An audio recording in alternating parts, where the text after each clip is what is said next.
As soon as you sit to write or do your creative work, the voices start to appear in your head. What will other people think of you? What is this? You can do better. Who's gonna read this? Does this even matter? Don't you have to vacuum or do the dishes?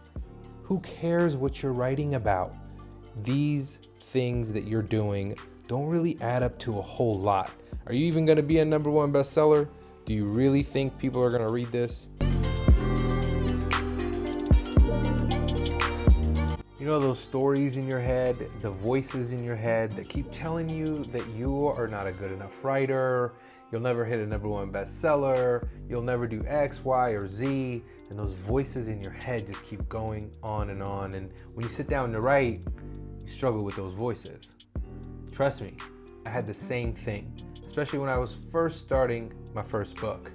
Then my amazing mentor, Emily Gindelsbarger, told me to focus on one person, focus on one voice, focus on the person that I really want to help, focus on the emotions I want them to feel, focus on the imagery they're going to see when they read the words on my page, focus on their voice, focus on the fact that they can sit right in front of me right now.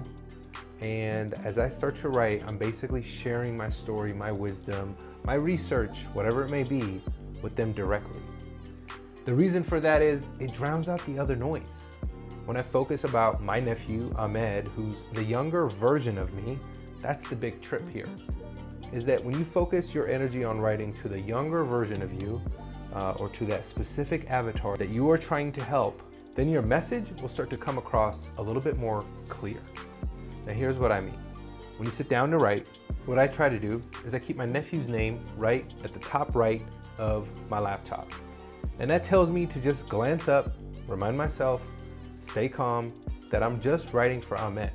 I'm not writing for the world. I'm not writing to get published. I'm not writing to be a #1 bestseller. I'm not writing to please anyone else. My goal is to share a message with a younger version of myself. When I did that throughout writing my first book, my voice really came through. I was able to just write and not overthink how I'm writing and how to find my voice or anything like that. My goal was just to write like I speak and what I actually wanted to share, what stories I wanted to tell.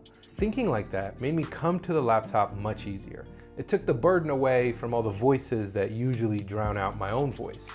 So I started doing the reverse. I started doing things by simply keeping it simple and thinking about the one person I want to make an impact on. When I did that, I can't tell you how many people reach out to me still that say, Hussein, it's like when I read your work, I can hear you speak in my head. That's because I use this one powerful tool. Even when I'm writing my short form content, even when I'm writing my newsletter, or even when I'm writing this YouTube video, my goal is to keep it simple. One thing at a time, focus on what I can control and write to the one person I can make an impact on. I really hope this little tip helps you out in writing and coming back to your writing. If you're feeling like you're struggling, come back to this one point. Remember, just write for one person. No one else is gonna read it. No one else is gonna judge it. So stop judging it yourself. Let that creative flow come out. And then you can deal with it later. You can edit it later. You can refine it later. That's not the point you want to get to right now. The #1 thing is focus on what you're writing. Again, even when I'm writing my short form content, this is super helpful. I just write the simple statement, "Dear Ahmed," and then I go right in. When I write that, it makes it that much easier. Again, I'm only thinking about my nephew, Ahmed, reading this, who is again a younger version of me, someone that has been through a lot of the similar situations that will need some sort of advice, some sort of wisdom to overcome their next hurdle. So that's you in the position of who you're trying to help with your writing, with your book, with your short form content.